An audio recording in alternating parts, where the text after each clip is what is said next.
Hi friends, ఈరోజు ఈ వీడియోలో తెలంగాణ రైతులకు రాష్ట్ర ప్రభుత్వం అలాగే కేంద్ర ప్రభుత్వం నుంచి ముఖ్యమైన అప్డేట్లు వచ్చాయి. సో దానికి సంబంధించిన పూర్తి ఇన్ఫర్మేషన్ ఈ వీడియోలో తెలుసుకుందాం. అండ్ వీడియో మీకు నచ్చితే లైక్ చేయండి ఫ్రెండ్స్.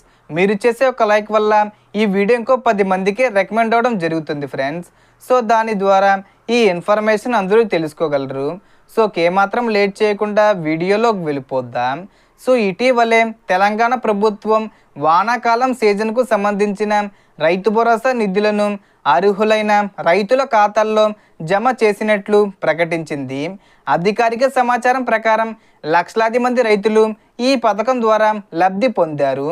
అయితే ఇంకా కొందరి ఖాతాల్లో రైతు భరోసా డబ్బులు జమ కాకపోతే ముందుగా కారణం తెలుసుకోవడం చాలా ముఖ్యం. ఇందుకోసం ఆధార్ కార్డుతో మీ ప్రాంత వ్యవసాయ అధికారిని సంప్రదించి మీ దరఖాస్తు స్థితిని చెక్ చేయించండి. ఈకేవీసీ పూర్తి కాకపోవడం, ఎన్పిసిఐ ఆధార్ సీడింగు లేకపోవడం, బ్యాంక్ ఖాతా వివరాల్లో పొరపాట్లు లేదా ఆధార్ వివరాలు సరిపోకపోవడం వంటి కారణాలతో చెల్లింపులు నిలిచే అవకాశం ఉంది. ఈకేవీసీ పెండింగ్లో ఉంటే మీ సేవా కేంద్రంలో పూర్తి చేయించండి. ఎన్పిసిఐ లింకింగు లేకపోతే బ్యాంకు లేదా మీ సేవ ద్వారా అప్డేట్ చేయించండి. అవసరమైతే బ్యాంకు వివరాలు కూడా సరి చేయించుకోవాలి. అన్ని వివరాలు సరిగ్గా ఉన్నప్పటికీ డబ్బులు రాకపోతే సంబంధిత అధికారుల వద్ద గ్రీవెన్స్ నమోదు చేయవచ్చు.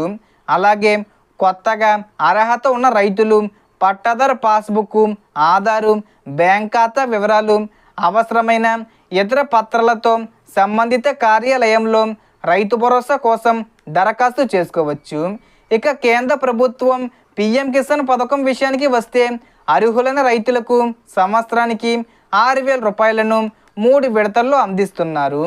ఇప్పటికే 23వ విడత విడుదల కాగా తదుపరి 24వ విడత విడుదలపై ప్రభుత్వం అధికారిక ప్రకటన వచ్చిన వెంటనే అర్హులైన రైతుల ఖాతాల్లో 2,000 రూపాయలు జమ అవుతుంది. డబ్బులు ఎప్పుడు విడుదల చేస్తారంటే ఆగస్టు చివరి వారంలో లేదా సెప్టెంబర్ నెలలో అయినా విడుదల చేసే అవకాశం ఉంది. అందుకే ఇప్పటి నుంచే ఈకేవీసీ, ఆధార్ సీడింగు, బ్యాంకు వివరాలు సరిగ్గా ఉన్నాయో లేదో తప్పనిసరిగా చెక్ చేసుకోండి. కొత్తగా అర్హత ఉన్నవారు పిఎం కిసాన్ కోసం కూడా మీ సేవ లేదా అధికారిక విధానం ద్వారా దరఖాస్తు చేసుకోవచ్చు. సో దీనికి సంబంధించి ఏ చిన్న ఇన్ఫర్మేషన్ వచ్చినా నేను వీడియో చేసి పోస్ట్ చేస్తాను. ఆ యొక్క అప్డేట్స్ మీరు మిస్ కాకుండా ఉండాలంటే వెంటనే మన ఛానల్ని సబ్స్క్రైబ్ చేసుకోండి. సో ఈ వీడియోలో ఇన్ఫర్మేషన్ ఇది ఫ్రెండ్స్. మీకు ఈ వీడియో నచ్చితే లైక్ చేయండి, షేర్ చేయండి అండ్ సబ్స్క్రైబ్ చేసుకోండి. Thanks for watching.